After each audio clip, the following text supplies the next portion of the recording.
오늘 말씀 나누기 전에 그동안에 너무 대접을 잘 받아가지고 저와 저희 아내가 비행기를 탔을 때 아마 비행기가 뜨지 못할 것 같아요. 하도 잘 먹어가지고. 다행인 것은 내일 출발이 아니고 토요일이라 좀 다이어트 좀 해야 될 것 같고요. 하여튼 너무나 먼저 하나님 앞에 감사하고요. 두 번째로 남 목사님. 그래서 장로님들 감사하고요. 모든 분들 감사합니다. 할렐루야. 네. 오늘 말씀 나누는 찬송을 두 가지를 하는데 먼저 하나는 우리 같이 한번 부르고요. 342장 우리 한번 같이 부르고 그 다음에 두 번째는 제가 하나 찬송할게요. 342장 먼저 우리 한번 같이 찬양합시다.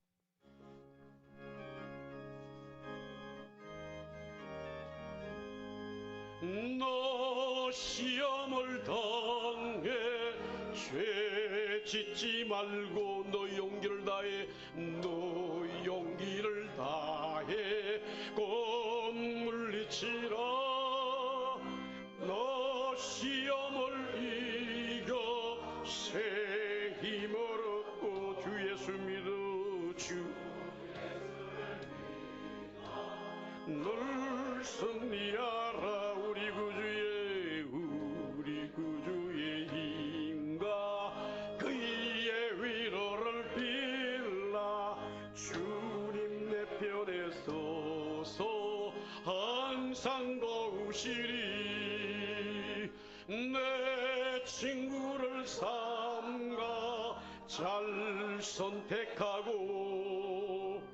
너 은행을 삼가 늘 조심하라. 너의 열심을 다해 늘 충성하고 온 정성을 다해 주 봉사하라. 아멘 아멘. 우리 구주의 힘 그의 위로를 빌라. 주님 내 편에 서서 항상 도우시리. 잘 이기는 자는 상 받으리니. 너 낙심치 말고 늘 전진하라. 내 구세주 예수 힘 주시리니. 주 예수를 믿어 늘 승리하라. 우리 구주의 힘과 그의 위로를 빌라. 주님 내 편에 서서 항상 도우시리. 할렐루야. 우리 권사님 앉아 계시고 일단 338장을 준비하고 계세요. 제가 오늘 새벽 예배 마치고 나가니까 어떤 그저께 그분 아닌 것 같은데 저를 보면서 막 이렇게 좋아가지고 웃고 계시는데 제가 가만히 보니까 그 웃는 모습이 있고 우리 어머니하고 닮아가지고 제가 또 그랬어요. 우리 어머니하고 같네. 제가 그랬는데 1933년 생입니다. 2년 전에 돌아가셨고요. 제가 중3 때 아버지가 돌아가셨어요. 그래서 이제 어머니가 어쨌든 너무 어려우니까 그 면에 교회 앞에 교회가 있고 경찰서가 있는 그 앞에 이렇게 그 버스를 타는 정류소가 있어요. 시골 버스 정류소. 그 옆 건물에 다방을 누가 최초로 옛날 다방이죠.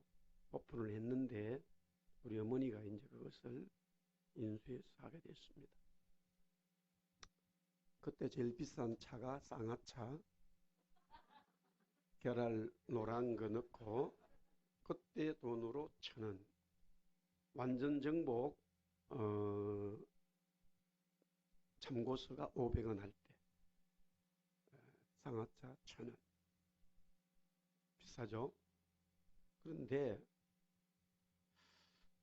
문제는 두 가지가 발생이 됐어요. 하나는 그 다방에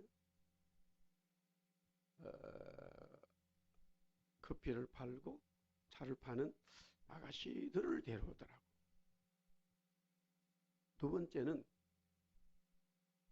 원래 다방에서는 그때도 술을 팔 수가 없지요. 그런데 이제 술을 팔더라고. 그런데 커피는 그때 200원인가 그랬고요. 쌍화차는 1000원인데 영어로 티를 주세요. 그러면 요 사이는 뭐 티가 차잖아요. 그때는 그 티가 아니고 술이었어요. 양주. 그리고 요만큼 조금 그게 2,000원. 그래서 이제 어머니가 장사를 해보니까 제 고등학교 1학년 때였는데 술을 파는 것으로 제가 인식을 못했기 때문에 이제 그랬는데 이게 보니까 그 커피도 쌍화차도 많이 팔아야 되지만 그 티를 파니까 수입이 많이 남잖아요.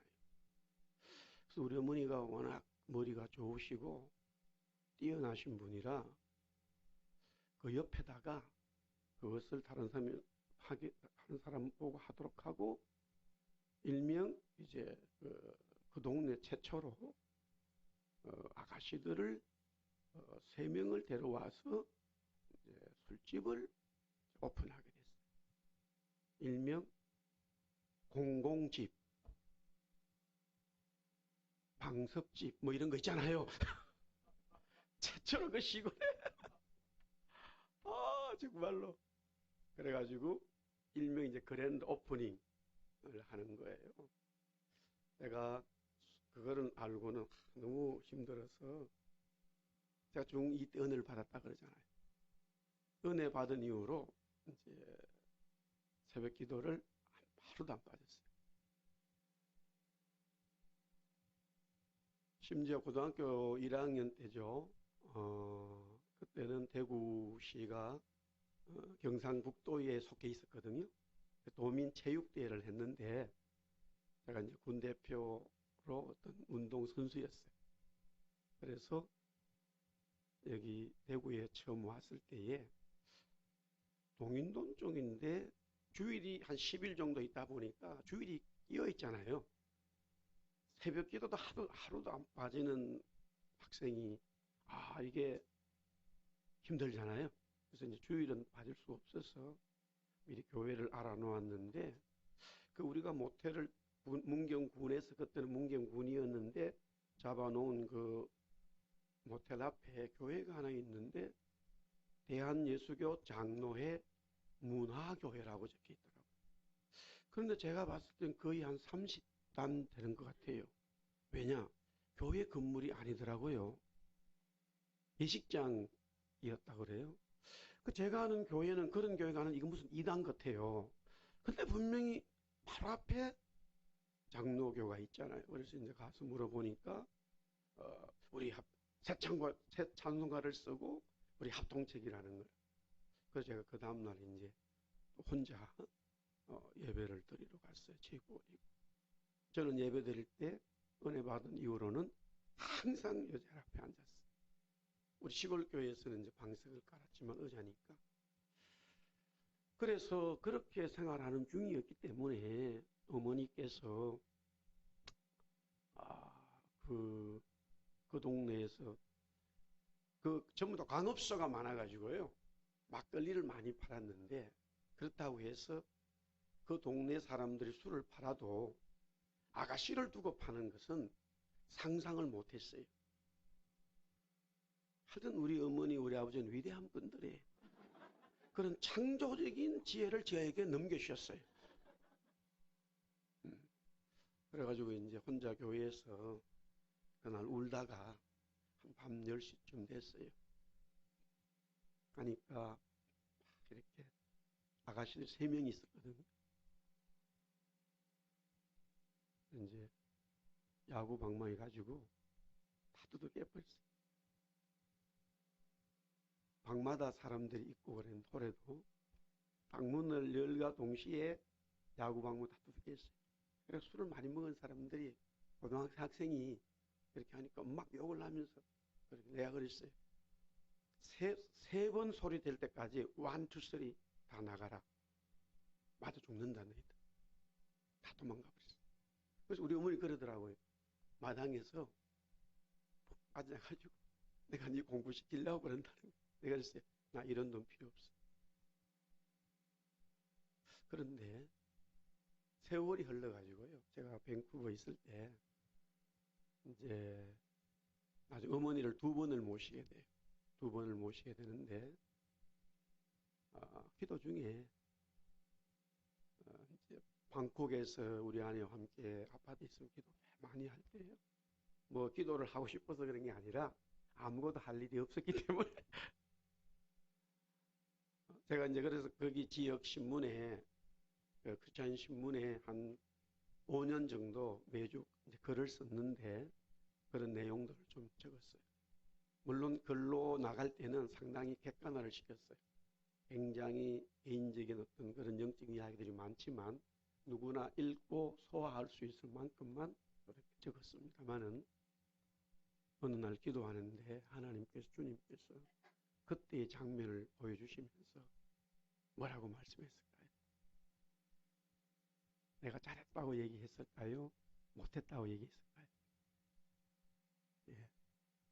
어머니 못에 마음에 못을 박았다는 거예요. 너가 그런 어려운 마음을 가졌다고 해서 그렇게 하는 거 아니라는 거예요.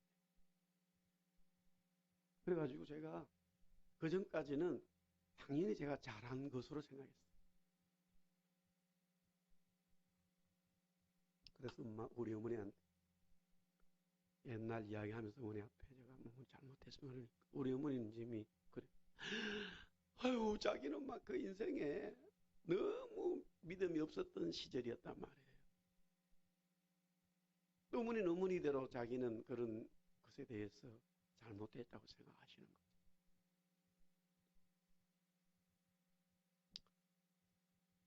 제가 이제 군대를 다녀와서 복학했을 때에 계명대학교 다시 복학을 했어요. 군대 갔다 와서 어머니가 원래 폐병이 있었어요.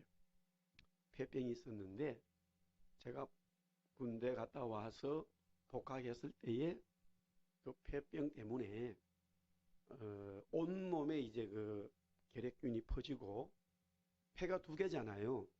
하나는 없고 하나는 요만큼 남았는데 그게 문제가 아니라 온 몸에 결핵균이 퍼졌고 시신경을 균이 갉아먹어서 앞을 못 보게 됐어요. 그래서 결국 마산에 이제 요양원에 갔고요. 제가 그 소식을 듣고 이제 여기서 마산 쪽으로 가는 그 서부 주차장인가요? 예, 가서 이제 처음에 갔는데 얼굴을 이렇게 아무것도 안 보이는 거예요. 그래서 이제 의사를 만났거든요.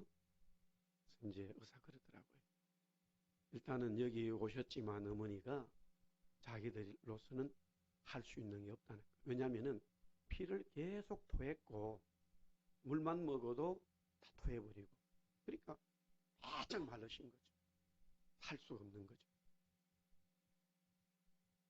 그러니까 이제 저도 그렇지만 어머니도 뭐 울고 그랬는데 거기 마산병원 안에 이제 자기 신앙에 따라서 뭐 교회도 있고 성당도 있고 법당도 있었는데 당연히 이제 어머니는 신앙은 그래도 뭐 연약했지만 이제 교회 거기 병원 안에 있는 교회에 가게 된 거예요. 그래서 이제 의사 선생님들은 얼마 못 산다는 거죠. 왜냐하면은 물만 드셔도 토했기 때문에 약을 먹을 수 없잖아요. 그래서 자기가 이제 어머니가 하나님 앞에 뭐 그 이야기를 들어보면 잘못했다고, 잘못 살았다고, 살려달라고 이제 그렇게 뭐 기도를 했다 그래요. 그러는 중에 한 달 정도가 지났을 때에 본인이 자주 혼자 가서 그 교회에선 아주 그 병원 내에 있는 교회가 작았어요. 저도 이제 거기 가봤는데 자주 갔습니다만은 혼자 밤에 엎드려서 이제 살려달라고 기도를 했다 그래요. 어느 날 밤에 늦게 기도하면 새벽이 돼 가는데 깜깜하고 혼자 있었는데 갑작스럽게 주위가 밝아지더라는 거예요. 전기불이 킨 것은 아니거든요. 근데 이 강대상에서 빛이 쫙 비치면서 가슴으로 오는데 순간적으로 내 병이 치료됐구나 믿어지더라는 거예요. 그리고 나서 그 다음날 음식을 먹고 싶더라는 거예요. 물만 먹어도 토했는데, 그래가지고 의사 선생님들이 다시 검사를 하니까 결핵균이 하나도 없는 거예요. 그래가지고 그때부터 막 음식을 드시고 이제 막 살이 찌시고, 그게 한 50대 됐을 때에 50 안 됐을 때 사건인데 85세까지 사셨어요. 그래서 이제 시골 교회에 계셨고 권사님 되셨고 매일 새벽 4시면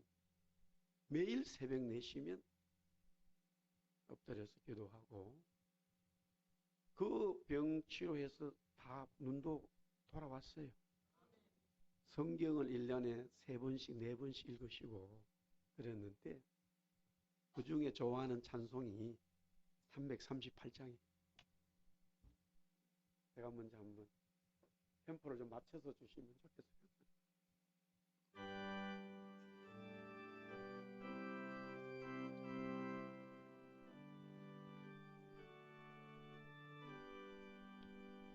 내 주를 가까이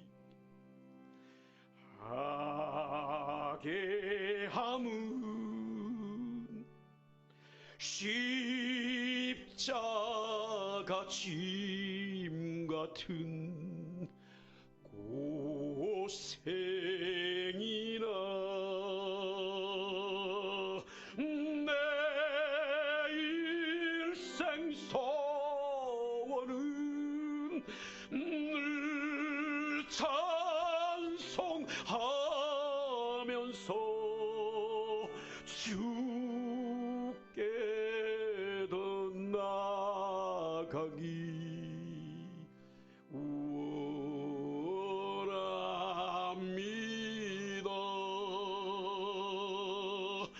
내 고생하는 곳 옛 야곱이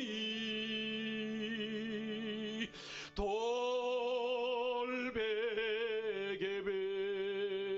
베고자 갔습니다.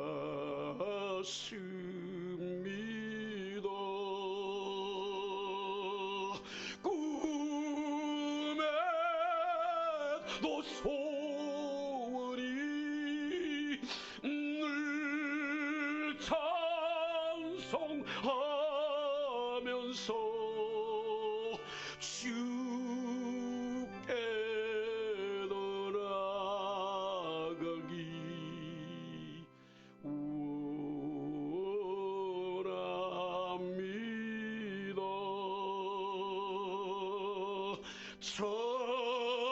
천성에 가는 길 오마여도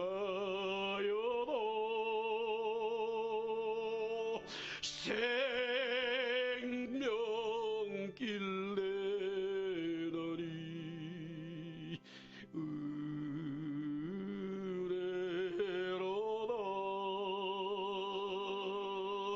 천사 날 부르니 늘 찬송하면서 주께 더 나아가기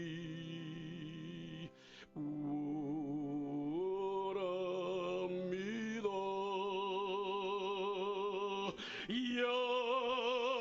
야곱 참게요. 일어나루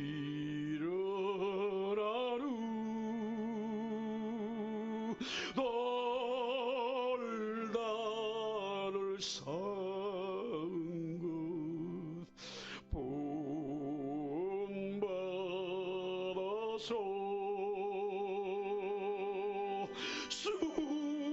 순진 때되도록 늘 찬송하면서 주께로 나가기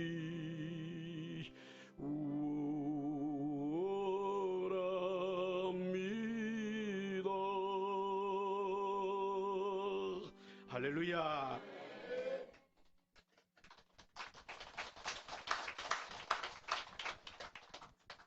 돌아가시기 전에 건강하셨는데 여름에 그 폐가 없잖아요.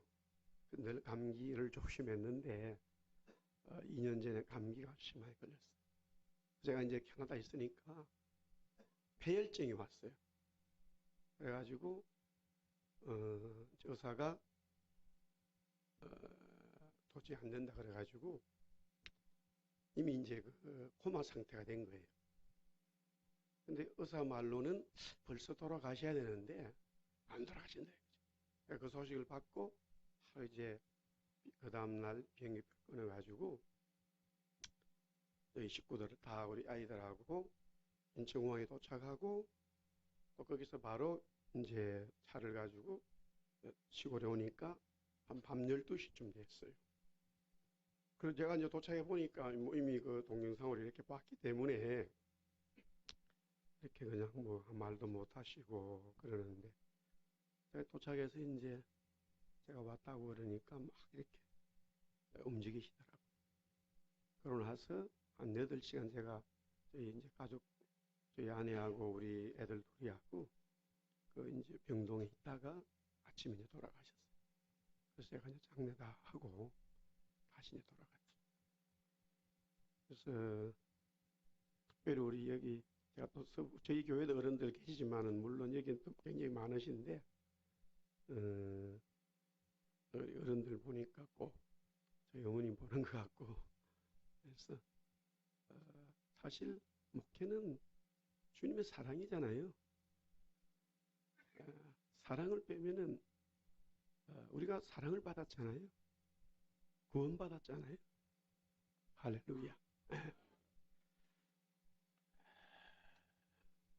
다시 한번 여러분에게 또 감사드리고요. 오늘 마지막 교회여 주님 편에 서라. 여호수아 5장 1절에서 15절인데요.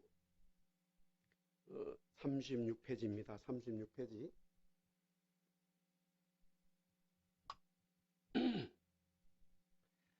여호수아 24장 14절에서 15절에 보면은 여호수아가 이제 사역을 마치게 됩니다. 가나안 땅을 정복하면서 모든 것을 승리를 하나님은 주셨는데 이제 그 사역을 내려놓아야 되는데 여호수아가 이렇게 말합니다. 너희가 섬길 자를 오늘 택하라. 오직 나와 내 집은 여호와를 섬기겠다. 이렇게 말합니다. 여기서 표현적으로 오직 나와 내 집은 여호와를 섬기겠다 이 말은 오직 나와 내 집은 주님 편에 서겠다 이 말이에요. 우리 한번 다시 따라합시다. 주님 편에 서자. 할렐루야. 그가 이런 이야기를 백성들에게 담대하게 하는 이유가 오늘 읽은 성경의 이 사건 때문이에요. 물론 그가 모세 밑에서 갈렙과 함께 40년 동안 광야 생활을 하면서요.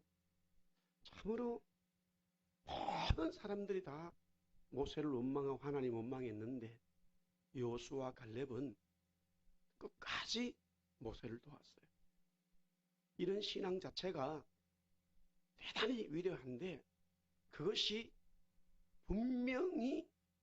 분명하게 되고 분명하게 됨으로써 가나안 땅에 들어가서 리더로 살았던 중요한 사건이 바로 오늘 여호수아 5장의 말씀이에요. 여호수아 5장은 세 가지 내용으로 되어져 있어요. 첫 번째는 1절에만 나와 있는 가나안 족속들의 상황을 지금 설명하고 있어요.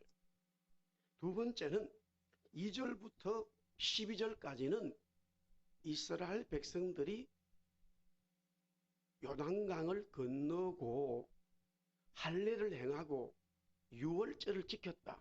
그리고 광야에서 먹었던 만나를 이제 먹지 않고 그 땅의 소출을 먹었다. 이것이 기록되어 있고요. 그 다음에 이제 13절부터 15절까지 여호수아가 지도자로서 이제 여리고성을 정복해야 되는데 백성들을 이끌고 모든 준비를 마쳤어요. 그때에 자기 앞에 칼을 빼고 서 있는 어떤 사람을 보게 된 거예요. 그래서 여호수아가 그 사람에게 묻습니다. 너는 우리를 위하느냐 우리의 적들을 위하느냐. 이 말은 쉽게 말하면 내 편이냐 우리 이스라엘 편이냐 아니면 가나안 땅에 있는 그 사람들 편이냐 이렇게 물은 거예요. 그러면 이렇게 물었을 때에 이 칼을 들고 있는 이 사람이 하나님이 보낸 사람이라면 하나님이 보낸 사람이라면 당연히 내가 네 편이지. 여호수아 네 편이지. 이스라엘 편이지. 이렇게 말해야 되잖아요. 이제 성경의 관점이에요. 여기에 중요한 관점이 있는 거예요. 당연히 그 말이 나와야 되는데 이 분명히 하나님이 보내신 군대 장관인데 이 하나님의 사람이 뭐라고 말을 하냐면은 네 편 아니야. 그렇다고 가나안 편도 아니야. 이렇게 말하는 거예요. 여기에 이제 저와 여러분들이 또 특별히 서부교회가 새 건물 성전을 지으면서 들어갈 때에 근본적으로 이 사상으로 교회가 바뀌어져 있어야 돼요. 우리가 저 건물을 지었기 때문에 71년 만에 새로운 건물의 역사를 이루었기 때문에 하나님은 당연히 우리 편이야 라는 생각을 가져서는 안 된다 이거예요. 왜 그런가 이제 그 이유를 설명하겠습니다. 여호수아가 그렇게 물었어요. 마귀가 보냈다면 이해가 되죠. 분명히 하나님이 보냈어요. 그러면 40년 동안 광야 생활을 얼마나 이스라엘 백성들이 고생을 했습니까? 그리고 당연히 이제 여리고성을 무너뜨리고 가나안을 정복해야 되는데 하나님이 보낸 사람이라면 당연히 여호수아야 내가 너를 도우러 왔다. 이스라엘 백성아 내가 너를 도우러 왔다. 이렇게 말해야 되는 게 정상이다 이 말이에요. 그래서 성경은 가만히 보다 보면은 그냥 우리가 평범하게 진행되어져 가다가 당연히 평범하게 이렇게 답이 나올 거야 라고 하는 것들을 상당히 터닝 포인트가 일어나서 전혀 새로운 곳으로 이끌어내기 너무 많다 이 말이에요.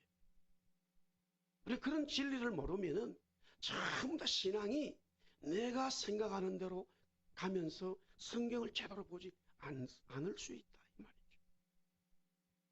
여기에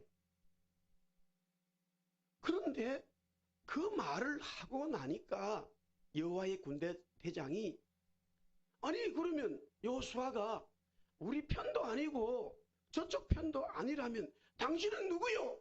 이렇게 또 물어야 된다 이 말이에요. 그렇죠? 맞지요? 네. 그런데 그건 안 물어요. 분명히 여호수아 편, 이스라엘 백성들의 편이 아니라고 했습니다마는 그리고는 자기의 아이디, 나는 이런 사람이야 라고 하나님이 보내신 여호와의 군대 대장이다. 그리고 지금 왔다. 이렇게만 말한 거예요. 분명히 여호수아 편 아니에요. 이스라엘 백성들 편 아니에요. 그런데 그 이야기를 듣고 그 자리에서 바로 여호수아가 그 하나님이 보내신 여호와의 군대대장에게 절을 하는 거예요. 경배를 했다 이 말이에요. 여기에 군대대장은 표현적으로는 천사로 설명되어지지만 이 땅에 그리스도로 오시는 예수님이 그때의 여호수아 앞에 나타났다. 이렇게 볼 수 있다 이 말입니다.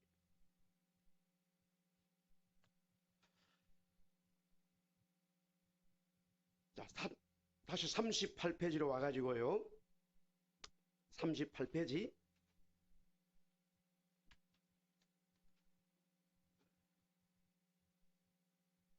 다른 내용들은 여러분들 좀 읽어보시면 좋을 것 같고요.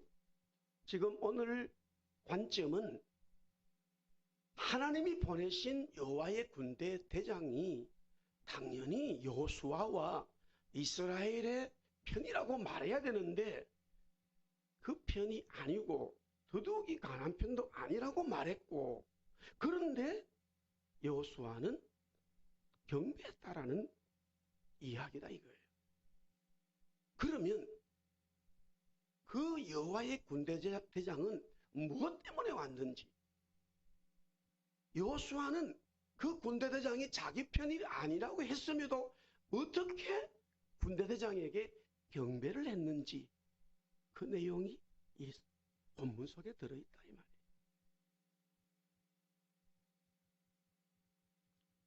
먼저 결론을 지으면 모세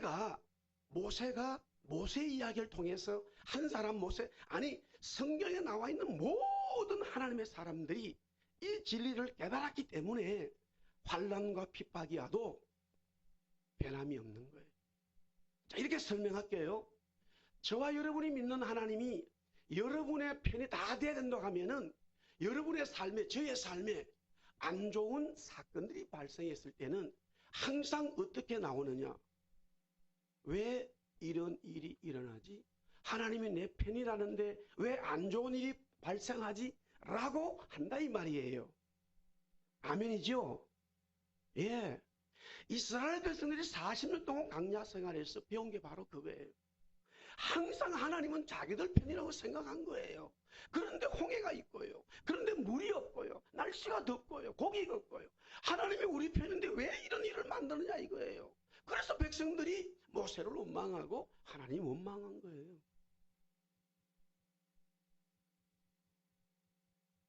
이제 우리 한국교회는 신앙의 이 날개를, 이제 서부교회는 새 건물을 지으면서 정말로 하나님의 그 진리 속으로 날아가야 되는 거예요. 그 하나님이 원하시는 뜻 속으로 들어갈 때에 정말로 이 대구에 죽어가는 영혼들이 이 교회에 막 벌떼처럼 몰려올 거예요. 할렐루야. 모세가 궁궐에서 40년 동안 살면서 어릴 때부터 실제적으로는 자기 엄마한테서 자랐잖아요. 근데 엄마는 엄마로 얘기를 못하고 자기 누나를 누나로 말 못했지만 늘 너는 히브리 민족의 사람이야 라고 교육을 받았다 이거예요. 그리고 그가 40살이 됐을 때에 이집트 제국의 왕자입니다. 그래서 애굽 사람을 죽이게 된 일이 발생되어져요. 그것도 히브리 사람을 괴롭혔기 때문에 일어난 일이에요. 그런데 그 일로 인하여 결국에는 도망을 가게 되죠.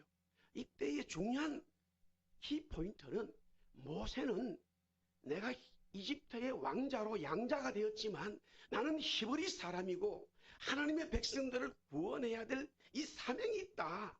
왜? 자기와 같은 남자들은 다 죽었다 이 말이에요. 태어날 때. 자기만 유일하게 사는 거예요. 이 사명이 불타 있었어요. 그렇기 때문에 하나님은 당신 자기 편이고 하나님은 당연히 우리 히브리 민족의 편이다. 이 사상으로 왔다 이 말이에요. 그런데 실패를 하게 돼요. 그러나 이렇게 보면 되지요. 이집트 제국의 왕자예요. 황제가 될 수가 있었어요. 한 사람 죽였다고요? 도망갈 일 아니라 이 말이에요. 그런데 하나님은 그 일을 크게 만드셔서 결국에는 모세가 광야로 도망을 하게 됐고 40년 동안 살면서 이렇게 성경은 시작되어져요. 모세가 광야에서 양을 치는데 장인 이드로의 양을 찾다 그래요. 자기 양이 없어요. 40년 동안 사위로서 자기 재산이 없다 이거예요. 장인을 위해서만 사는 거예요. 그가 깨달은 것은 이제 깨달은 진리는 뭐냐? 내가 하나님은 내 편이 아니라 내가 하나님 편이 돼야 된다는 진리를 깨닫기 시작한 거예요. 광야에서. 하나님은 그때까지 기다립니다. 당연히 하나님 우리 편이에요. 아멘? 네. 그러나 그 사상으로 가면 우리는 늘 좋은 일이 있을 때는 할렐루야 감사하고 찬송하는데 조금의 불편하거나 어려운 일이 오면 하나님이 내 편인데 왜 하나님은 나에게 이런 어려움을 줍니까? 우리 가정에 이런 문제를 줍니까? 왜 우리 교회에 이런 문제를 줍니까? 이렇게 기도하게 된다 이 말이에요. 아멘이지요. 그러나 하나님이 내가 하나님 편 된다 그러면 하나님이 내가 하나님 편 된다 그러면 하나님께서 나를 통해서 이끌어가는 삶에 이런저런 어려움이 있어도 분명히 무언가 뜻이 있을 거라고 찬송하게 된다 이 말이에요. 바울과 실라가 빌립보에서 찬송했던 이유가 그거예요. 분명히 소아시아에서 복음을 전할 때에 성령께서 나타나서 유럽으로 가라 그랬잖아요. 그래서 순종했잖아요. 와보니까 뭐 사람들이 아유 바울 목사님 기다렸습니다. 할렐루야 하면 그런 일이 벌어지지 않았어요. 오히려 하나님의 성령의 말씀 듣고 왔다가 엄청 맞게 되잖아요. 죽을 고비같이 맞았어요. 그리고는 감옥에 갇혔어요. 하나님이 내 편이야 라고 했다면 하나님 환상까지 보여주시면 이게 뭡니까? 이렇게 기도할 수 있는데 바울은 이미 그리스도를 만났을 때는 이제부터는 나는 주님 편 돼야 되겠다라고 결정한 거예요. 김용희 선교사라고 해요. 그분은 이렇게 말해요. 자기가 구원을 받은 이후로는 하나님 앞에 달라고 구하는 기도가 하나도 필요 없다. 왜? 주님이 나에게 구원을 주셨기 때문에 더 이상 내가 구할 게 없다 이 말이에요. 아멘이죠.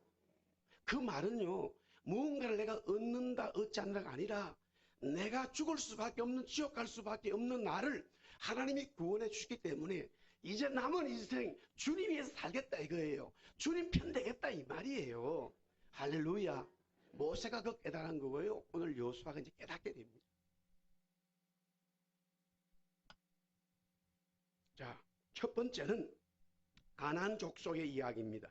여호수아 5장 1절이죠. 다시 한번 다 같이 읽겠습니다. 여호수아 5장 1절 시작. 요단 서쪽의 아모리 사람의 모든 왕들과 해변의 가나안 사람의 모든 왕들이 여호와께서 요단물을 이스라엘 자손들 앞에서 말리시고 우리를 건너게 하셨음을 듣고 마음이 녹았고 이스라엘 자손들 때문에 정신을 잃었더라. 자, 지금 여호수아가 이스라엘 백성들을 이끌고 광야 생활 40년 하다가 모세의 뒤를 이어서 지금 여리고성 앞에 왔을 때에 듣는 이야기가 지금 여리고성에 있는 모든 가나안 족속들은 완전히 마음이 녹았고 이스라엘 자손들 때문에 정신을 잃었다라고 기록되어져 있는데 그 내용을 들으니까 그 상태에서 지금 여호와의 군대대장이 왔다 이 말이에요. 그렇다면은 당연히 여호와의 군대대장은 우리 편이구나 라고 생각할 수 있다 이 말이에요. 그러면 당신 누구 편이요? 당연히 네 편이지 이렇게 말해야 되는데 말을 하지 않았다 이거지. 네 편 아니다 이거예요. 그러면 첫 번째 진리가 뭐냐 이거예요. 상황이 저와 여러분이 살아가는 삶의 가정과 기업과 교회의 상황들이 지금은 전에는 막혔는데 지금은 너무 잘 되고 있단 말이에요. 잘 되고 있기 때문에 하나님은 내 편이야 하는 사상을 가지면 안 돼요. 반대로 잘 되기 때문에 나는 더욱더 하나님 편 돼야 된다라고 가르쳐주고 있다 이 말이에요. 조금 이해가 되셨어요? 네, 제가 다시 말 안 해도 되죠? 할렐루야. 네, 제가 지금 이 말씀 드리는 건요. 참 저도 시행착오 많이 했어요. 아, 그러나 성경을 보면 볼수록 하나님의 진리를 깨달으면 깨달을수록 점점 주님을 닮아갔거든요. 주님이 원하시는 그 삶으로 갔을 때 점점 닮아가는 거예요. 여호수아는요 40년 동안 모세 밑에서 정말로 불평하지 않았어요. 갈렙처럼 하나님 앞에 합한 자였단 말이에요. 그럼에도 불구하고 또 하나님은 여호수아에게 중요한 진리를 가르쳐주고 있어요. 여호수아야, 지금 가나안의 족속들은 너희들 백성들 때문에 다 정신을 잃어버렸다. 내가 싹 이런 때 내가 가서 싹 정리해 주마. 걱정하지 마라. 당연히 내가 네 편이다. 우리는 편하게 받아들일 수 있어요. 그러나 그럴 때일수록 잘 될수록 더 교회는 성도는 하나님이 내 편 되기 때문에 잘 되는구나 하는 것을 그런 생각을 버리고 잘 되기 때문에 어떻게 하면 내가 하나님 앞에 교회가 성도가 우리 가정이 기업이 우리 자녀들이 하나님 앞에 편이 되어서 하나님 편이 되어서 하나님의 마음을 기쁘게 해드릴까 이 생각을 가져라 이 말이에요.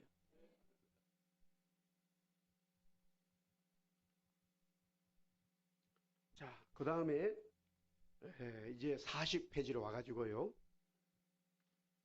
여기서 원래 모세가 처음 이스라엘 백성들을 데리고 가나안 앞에 왔을 때에 가나안 백성들이 그렇게 정신을 잃어버리고 약한 민족이 아니에요.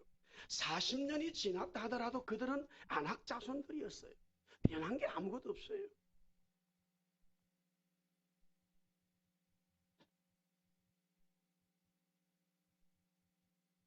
그러나 이스라엘 백성들의 마음이 바뀐 거예요. 가나안 족속은 바뀌지 않았어요.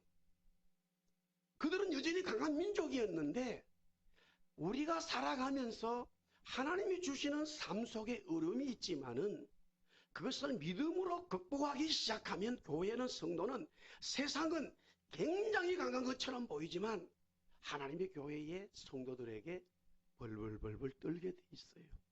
그런데 세상이 교회 위에서 막 움직이잖아요.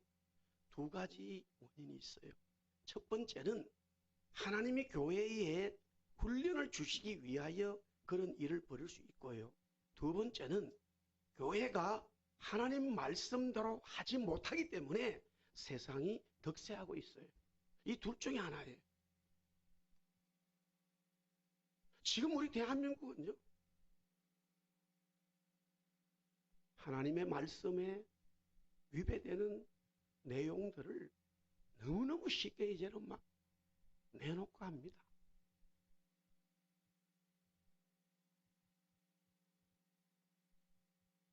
우리 총신 후배 중에 지금 LA에 있습니다. 김요한 목사인데 김씨 이름은 맞아요. 그러나 요한이라고 하는 이름은 가명이에요. 이 친구는 이제 어떤 친구냐. 북한에서 1등급의 A 중에 A예요. 북한 김일성 대학 출신이고 북경대학에 유학을 와서 여러분들 태용호 씨 알잖아, 그죠? 네, 다 그런 엘리트 그룹의 한 사람인데 태용호 씨는 그런 엘리트 그룹의 한 사람이지만 예수를 믿지는 않고요. 이 친구는 북경에서 이제 석사를 마치고 돌아가는 중에 돌아가려고 하는데 이제 그 선교 단체에 의해서 예수님을 믿게 되어져요.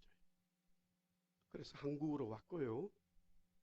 그 다음에 총신을 하고 목사가 되고 지금 미국에 와서 전 세계에 1차적인 것은 복음으로 통일되는 한반도, 두 번째는 복음으로 통일되는 전 세계. 하나님이 이 사명을 주셔서 이제 외치고 있어요. 그런데 본인이 북한에 있을 때 김일성, 김정일이 우상들이 있는 그곳이 원래 교회였다는 것을 몰랐다 이거예요. 평양뿐만이 아니라 북한 전 지역에 교회가 있었던 자리는 다 김일성 우상화로 만들어져 있어요. 동상이 있든지 아니면은 김일성이를 위한 무슨 집이 있다든가 하여튼 그렇게 다 바꿔버렸어요. 그래서 그 친구 이야기는 북한은 공산주의가 아니고 북한은 우상주의라고 말하더라고요. 알아들으셨어요? 네. 여러분들, 우리 민족의 이야기예요. 일본 사람 이야기 아니에요. 중국 사람 이야기 아니에요. 미국 사람 이야기 아니에요. 우리 민족의 이야기라고요. 그런데 남한은 엄청나게 하나님께서 교회의 복을 주셨다고요. 그런데 지금 우리 남한 교회는 어떻습니까? 남한 성도들은 어떻습니까? 아직까지 하나님이 내 편 되어 달라고 하는 것만 계속 기도하고 있잖아요. 30평에서 50평 되기 바라고 계속 하나님이 내 편 되어 달라고 기도하고 있잖아요. 언제까지 그렇게 기도할 겁니까?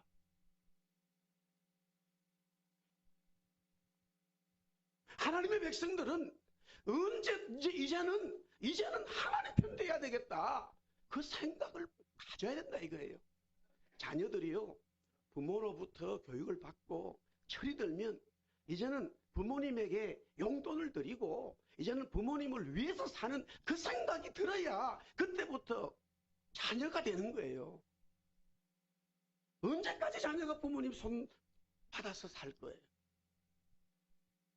지난번에 우리 교회 오셔서 남 목사님이 말씀을 전하는 중에 남 목사님은 평생 10분의 4를 드리고 살았다는 거예요. 저는 10분의 3이었거든요. 그래서 야, 한 수가 높다. 어떻게 10분의 4지 궁금했거든요.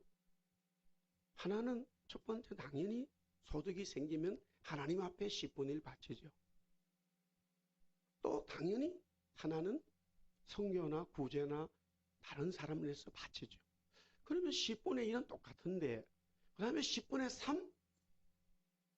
저는 부모님을 위해서 바쳤는데 목사님은 부모님을 처가와 친가를 나누어 가지고 10분의 1, 10분의 1 드렸더라고요.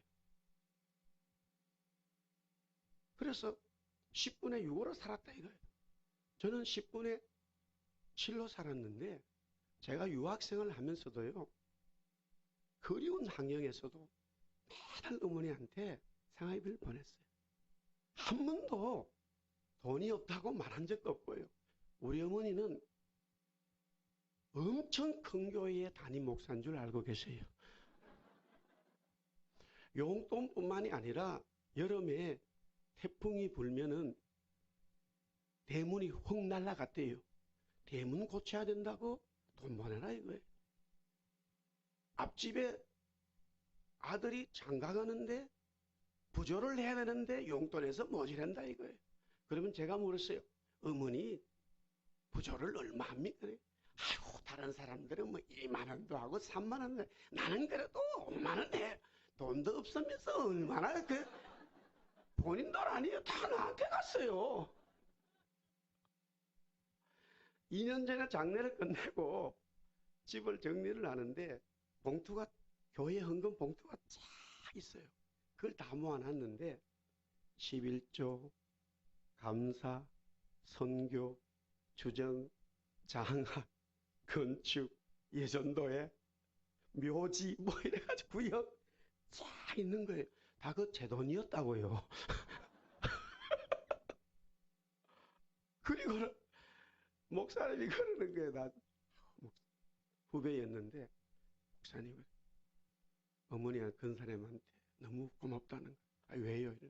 저는 그 젊은 목사님 시골에서 우리 어머니를 잘 이렇게 케어해 주니까 얼마나 감사해요. 그래서 제가 뭐 자주 한국 나오는 건 아니지만 나오게 되면 항상 시골에 와서 그 목사님에게 기념으로 캐나다 달러 300불 해가지고 드리고 밥을 항상 대접을 했어요. 그런데 저도 몰랐는데 또 목사님한테 또 그렇게 10분의 1도 드렸더라고요. 그래서 뭘 어떻게 사는지 모르겠어요. 그런데 돈만 없으면 나한테 돈 보내달라고 얘기하는 거. 어쨌든 하여튼 20년 가까이를 한 번도 말한 적이 없어. 근데 우리 아들은, 우리 딸들은 좀 해야 되는데 할 때가 있겠지. 어쨌든 목사님 한 수 배웠습니다.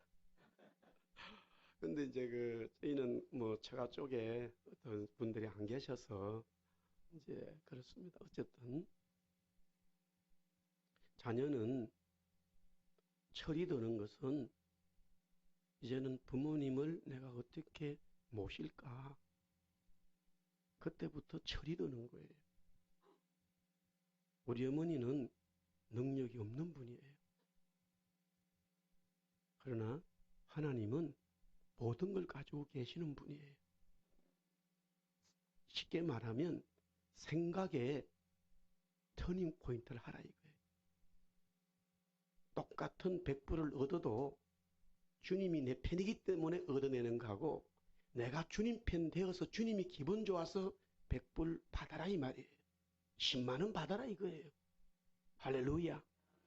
새 건물에 들어가서 주님 우리가 71년 만에 이 판자촌에서 너무 고생해서 이제 멋진 건물 세우고 하나님의 놀라운 역사를 기대하기 때문에 당연히 하나님 우리 편 되어주셔서 부흥되어 주세요. 그렇게 기도하지 마시고 하나님 이 건물을 주셨으니까 우리가 어떻게 하면 하나님 앞에 더 영광을 돌릴까요? 어떻게 더 감사할까요? 할렐루야. 그러면 막 하나님이 주신다 이 말이에요. 사실은 똑같은 이야기예요. 그러나 순서를 좀 잘 잡자 이거죠. 할렐루야. 예, 그거 어렵지 않아요. 두 번째는 그러니까 환경이 좋아도 지금 거기서 하나님이 당연히 우리를 도울 거야. 도와서 그래 된 거야. 그런 마음을 가지지만은 사실은 그런 상황 속에서 우리가 어떻게 하나님 편이 될까 하라 이 말이죠. 자, 40페이지 두 번째 할례와 유월절입니다.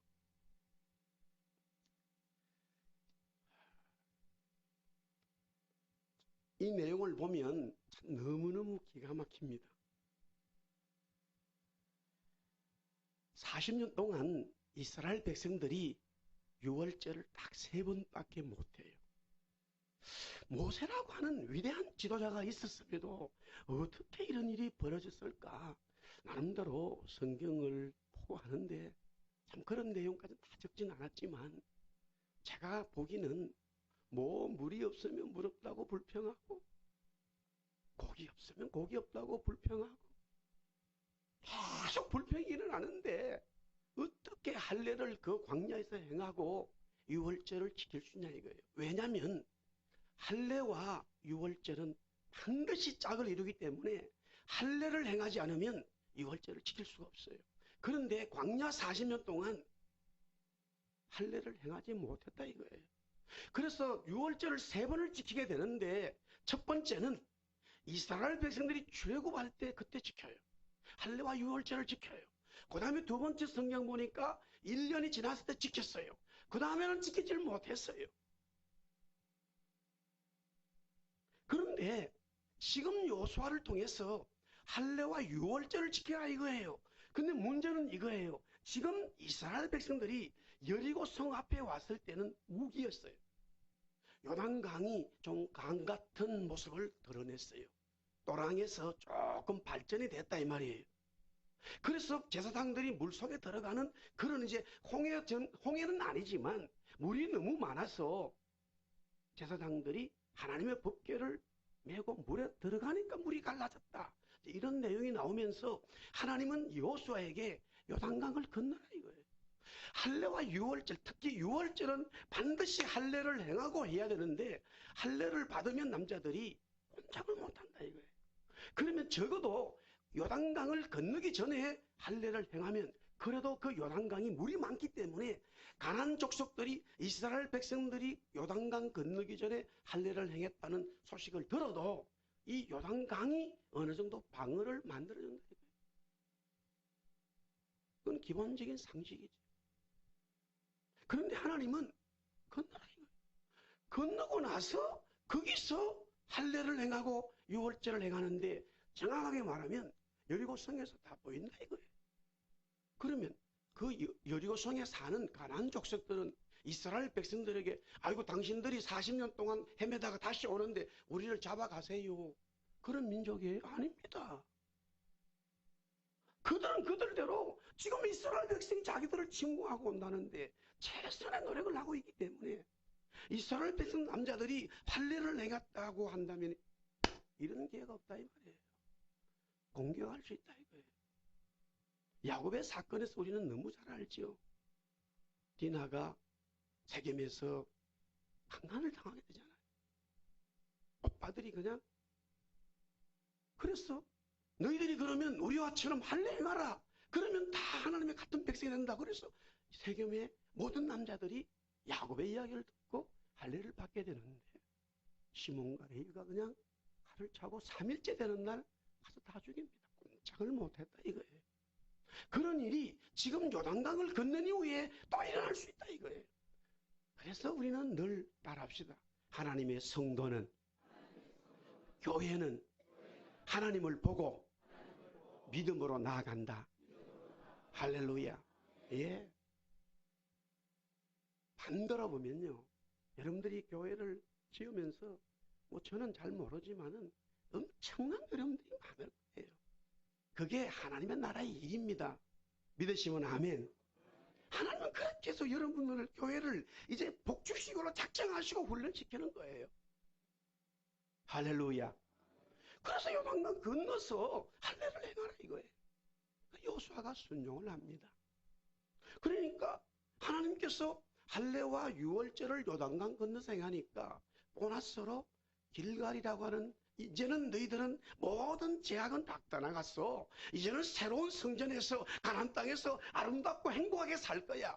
그렇게 말씀해 주시면서 모든 수치가 떠나갔다는 광야의 제약의 기념으로 이 만나를 그치게 하고 그 땅의 소산물을 먹게 했는데 사실은 그 땅의 소산물을 어떻게 먹을까 궁금하지 않을 수 없어요.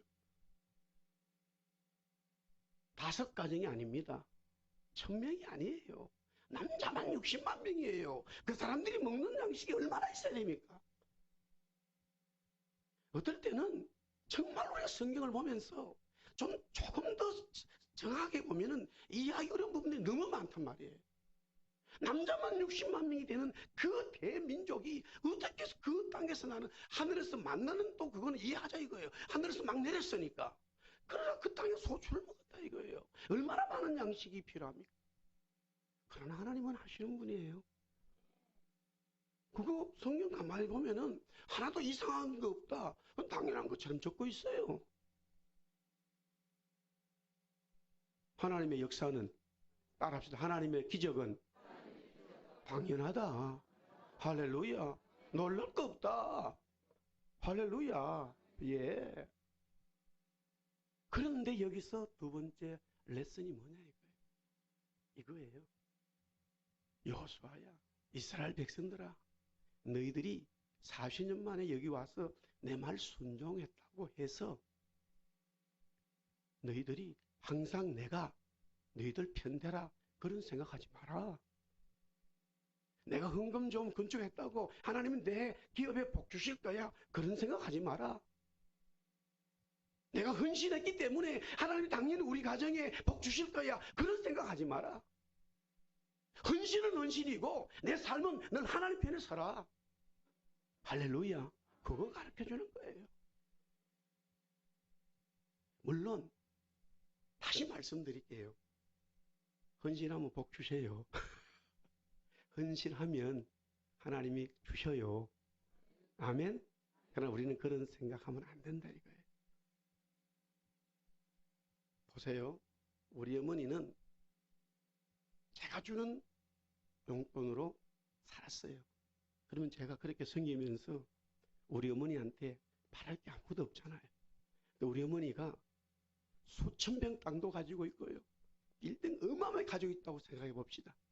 그럼 제가 어머니한테 섬기면서 이번에는 땅 한 10평 주나?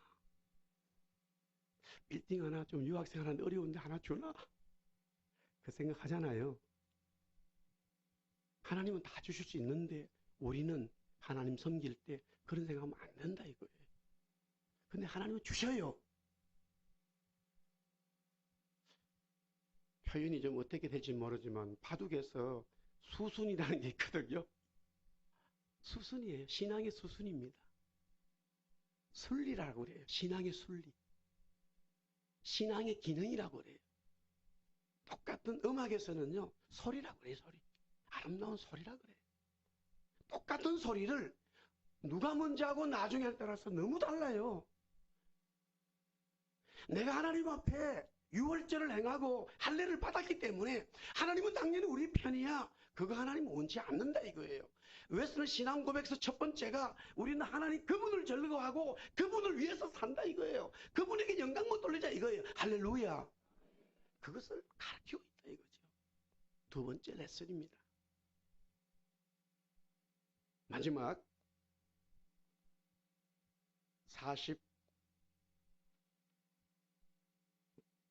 43페이지요.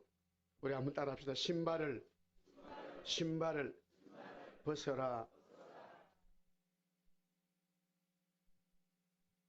자, 첫 번째 가나안 족속의 이야기, 두 번째 할례와 유월절을 통해서 이제 깨달음, 주님 편에 서야 되겠다. 그것을 요수아가 깨달았기 때문에 하나님의 군대 대장에게 이제 절을 하게 되는데요. 그렇게 그 신앙의 정열이 딱 되면 그때부터 진짜 하나님이 말씀하시고 싶은 이야기를 해요. 자, 내가 늘 하나님 앞에 이렇게 하기 때문에 하나님이 내 편 되어 주세요라는 이 신앙이 잘못된 것은 아니에요. 그러나 어린 신앙이에요. 잘못된 것은 아니에요. 그러나 하나님의 비전과 하나님의 역사를 가질 수는 없어요. 왜? 그때는 하나님이 말씀하시고자 하는 것 이야기 안 해요. 제가 말씀드렸잖아요. 우리 어머니가 능력이라 그러면 만약에 너무 많은 재산을 가지고 있으면 우리 형제들이 저를 비롯해서 어머니한테 막 잘하게 되면 저놈은 다운타운에 빌딩 하나 보고 저래 하나 이렇게 생각할 거 아니에요. 그죠? 마찬가지 하나님은. 그런데 생각을 바꿔버리면은 빌딩을 줘버린다니까요. 그래서 그 말은 우리가 신앙에 늘 하나님이 내 편 되어 달라 그 사상으로 있을 때는 잘못된 것은 아니지만 신앙이 자라있는 상태가 아니기 때문에 진짜 하나님이 우리에게 말씀하시고 싶은 것을 안 하셔요. 왜냐하면 말씀해도 우리는 하나님이 내 편 되어 달라고 하는 사상이 있기 때문에 내 관점에서 출발된단 말이에요. 이것을 엄격하게 따지면 내 인본주의적인 은혜 받은 신앙이에요. 그러나 내가 교회가 성도가 하나님 편 되어야 되겠다라고 하는 말은 자녀가 이제는 정말로 부모님의 사랑과 그 은혜를 깨닫기 때문에 정말로 부모님을 섬겨야 되겠다고 하는 부모님 중심으로 바뀌어 있어요. 하나님 중심으로 바뀌어 있어요. 할렐루야. 교회도 마찬가지잖아요. 성도가 교회에 와서 은혜 받고 생활하는데 늘 교회는 나에게 이렇게 해줘야 된다. 교회는 내 편이야. 교회는 내가 원하는 대로 해줘야 된다라고 생각하면 문제가 발생되잖아요. 그거를 미국에서는 어떤 학자가 요새 동물들 이렇게 많이 펫으로 하잖아요. 그래서 고양이 신학, 고양이 신앙, 개 신앙으로 얘기해요. 그게 뭐냐면 참 재미있는데요. 도둑 고양이는 있어도 도둑 개는 없거든요. 아니, 고양이과 동물들이 그렇대요. 항상 주인이 자기에게 잘해야 되지 나중에 그것이 마음이 뒤틀리면 나가버려요. 그러나 개는 항상 내가 주인한테 잘해야 되겠다. 그래서 충성스러운 개의 이야기는 많아도 충성스러운 고양이 이야기는 없다니까요. 그것을 개의 특성, 고양이 특성을 정리해가지고 신앙 책을 썼어요. 그러니까 교회에 와서 늘 교회가 내 편이 돼야 된다라고 생각하기 때문에 고양이처럼 내가 원하는 것을 충족시켜 줘야 돼요. 목사님도 나를 위해 충족시켜 줘야 되고 장로님도 나를 위해서 충족시켜 줘야 되고 교회 모든 시스템이 나를 위해서 충족시켜 줘야 돼요. 그렇게 충족시켜 주면 굉장히 열심히 하는데 어느 순간에 아닌 것이 되면 막 공격을 해요. 물어 뜯어요. 그럼 밥그릇을 갖다가 고양이는 막 쳐들어 버린다 이거예요. 그걸 바꾸면 되죠. 내가 은혜 받았고 구원 받았기 때문에 어떻게 하면 내가 교회를 섬길 것인가? 어떻게 하면 목사님을 돕지? 어떻게 하면 장로님들 말씀에 순종하지? 할렐루야. 그거를 더 영적으로 하나님과의 관계도 마찬가지라 이거예요. 그렇게 되어지면요. 저도 목회를 해보니까 그런 성도들에게 아우 집사님 장로님 사실은 우리가 이런 문제를 놓고 좀 기도하면 좋겠습니다. 그런 내가 기도하면서 응답받은 걸 이야기하고 싶은데 맨날 자기 원하는 걸 나한테 얘기하면 제가 응답받은 걸 얘기 못하겠더라고요. 하나님도 마찬가지예요. 그래서 여호수아가 그 사상으로 딱 무장되고 나니까 첫 번째 하나님이 말씀하신 게 뭐냐면은 바로 이렇게 나와요. 우리 한번 따라합시다. 네 발에서 신을 벗어라. 네가 선 곳은 거룩하다. 자신 묻습니다. 가나안 땅이 거룩합니까? 가나안 땅이 거룩한 땅입니까? 아니에요. 하나님이 모세를 통해서 이스라엘 백성을 택해가지고 가나안 땅에 들이겠다는 것은 너무너무 가나안 땅이요. 하나님을 가장 저주하고 바알과 아셀에 빠져 있었기 때문에 심지어는요 자녀들을 바쳤다 이거예요. 그래서 이스라엘 백성들이 가나안 땅에 정착한 이후에 어떤 일이 벌어지냐면요 자기의 자녀들을 몰렉에다가 바쳤다고. 여러분들 하나님은요 생명을 하나님의 형상으로 만드셨기 때문에요. 하나님 자기 아들을 죽이셨지 우리를 죽이지 않아요. 근데 마귀는요 끝까지 우리 죽인다니까요. 그래서 우리는 전도해야 돼요. 그래서 우리는 기도해야 돼요. 그래서 우리는 구원의 깃발을 들어야 돼요. 얼마나 많은 사람들이 저 지옥으로 갑니까? 그러면 하나님이 그거 못하실 것 같지? 아니에요. 그러나 우리 보고 하라 이거예요. 그 은혜를 받은 우리 보고 하라 이거예요. 그런데 여호수아에게 여기가 거룩하다 이거예요. 무슨 말입니까? 따라합시다. 하나님이 계신 곳은 다 거룩하다. 할렐루야. 예. 하나님이 계신 곳은요 초가상간도 행복한 곳이에요. 예.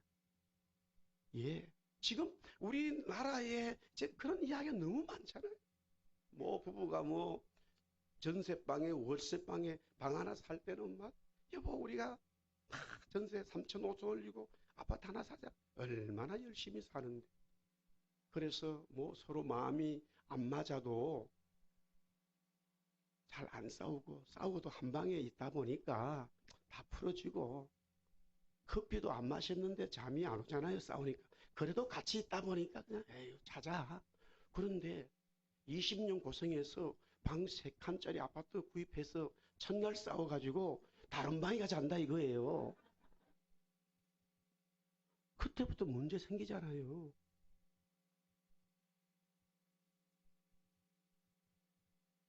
하나님이 계신 곳이 거룩한 거예요. 예. 세성전에 하나님이 계시지 않는다면요, 여기가 더 좋은 거예요, 여러분들. 그러나 새 건물을 지으면서 정말로 하나님이 그곳에서 기뻐하시고 여러분의 제사를 찬송을 받으시는 그 장소가 된다면, 그 성전이 된다면 거기는 폭발적인 성령의 역사가 일어날 거예요. 세부교회 성도들아, 이곳은 거룩하다, 내가 있다 이 말이에요. 할렐루야. 병든 자는 오라 이거예요. 치료될 것이다 이거예요. 소망이 없는 자들하고 오라 이거예요. 비전을 가질 것이다 이거예요. 젊은이들아 교회로 오라 이거예요. 하나님의 창조 역사가 이 민족에 있을 것이다. 할렐루야. 예. 하나님이 계신 곳은 바로 세상엔 아무리 더러워도요, 하나님이, 성령님이, 주님이 계신 그곳은 거룩하다 이거예요.